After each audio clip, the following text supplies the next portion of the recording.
Gagayahin ko na naman siya, yung mare kong lasinggera. Shoot, mare, kahit sa kalingkingan man lang, ipanis talaga. Sinundan ko nga yung mag-ama ko para may audience naman sila. Si Gael talaga, nakailang hagis na, hindi man lang nakashoot. Well, understood naman kasi bata pa naman siya at mabigat pa yung bola para sa kanya. Hindi nga nakashoot si Gael pero bawi naman sa papa niya. Mare, yung papa talaga niya yung shooter. Sa ring ha, lilinawin ko lang. Are, ano ba talagang ginagawa mo dito? Mag-cheer ba or manggulo ka lang talaga? Hindi ka pa nakabihis ha, shoota ka. Naiinis na nga dyan ang bata namin kasi daw nakakashoot naman daw siya. Bakit daw ngayon hindi? Naisip ko tuloy na ako yung malas. O diba, yung basketball kabog na lang naging soccer. Shoot nyo na nga yan at ipakita nyo yung ala Jordan yung galawan. Nahihiya pa kayo, ba't sinisipa nyo na yan? Dati ba kayong kabayo? Lilipat na nga lang daw siya dito para maglambiti na lang. Shoot, mare, ngayon ko lang napagtanto na dati din pala siyang unggoy.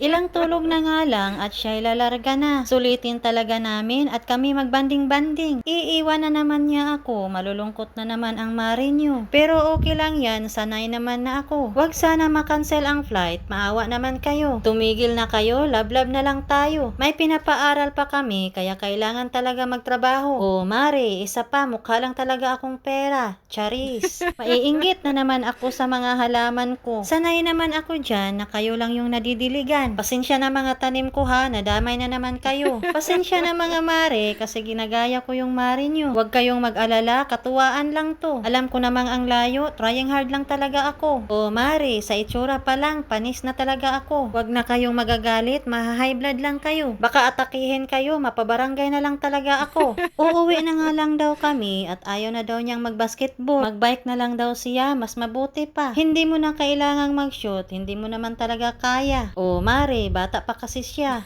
Magbike ka na lang dyan kasi dyan ka naman magaling. Hinay-hinay lang, wag masyadong mayabang. Baka maulit yung dati, magdugo na naman yung ngipin mo. Mare, nasubsob yung bibig niya sa bike, mabilis kasi ang takbo. Shoot, mare, grabe talaga ang kaba ko nung time na yun. Gusto kong sisihin ang papa niya, ba't binilhan pa ng bike? Pero hindi ko magawa, gusto ko na lang itapon. Mare, yung bike ha, hindi si Gael.